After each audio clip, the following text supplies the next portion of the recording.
It says in Romans that the trials worketh patience and perseverance. So in the perseverance finds itself to make hope. And so we understand that he's molding us, even though it's an ugly situation. This is what he's doing to Daniel, molding Daniel. He's like, okay, he going through training. And so sometimes training is not what we think it is. You know, training is not what we want it to be.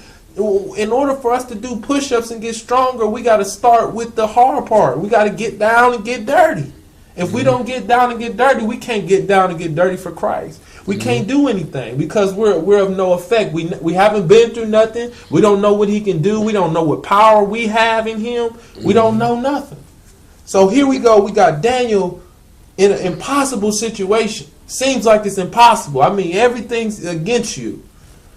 And he continues to keep his integrity and say, I'm not going to eat what y'all eat because I've been sanctified, been set apart for God's glory. So I will refuse to do what y'all do because I got standards of my own. So he never lowered his standards. The next thing is we're going to go to verses. We're gonna skip to the dream. You know, Nebuchadnezzar. So Nebuchadnezzar, the king of Babylon, has a dream. He has a dream of all these animals and all this stuff. And he got all these men around him. Astrologers, all kinds of people, you know, that do magic and everything. Magicians. And he likes, you know, somebody tell me what this dream is. It's troubling me. Somebody tell me. So here we got Daniel keeping his standards, keeping his integrity. And here we got somebody say, well, there's a man that can interpret dreams. His, you know, Meshach, you know, Abednego, and, you know, all of them. One of these guys can interpret dreams. So we find Daniel coming from a situation, a bad situation where he leaves his hometown, he's put into exile, they give him another name. After that, he's in the presence of the king.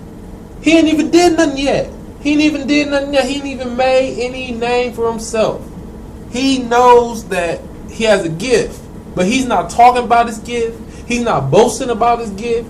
He's just saying, Lord, I'm just going to do what you told me to do. I'm going to keep your decrees. I'm going to keep your law no matter where I'm at.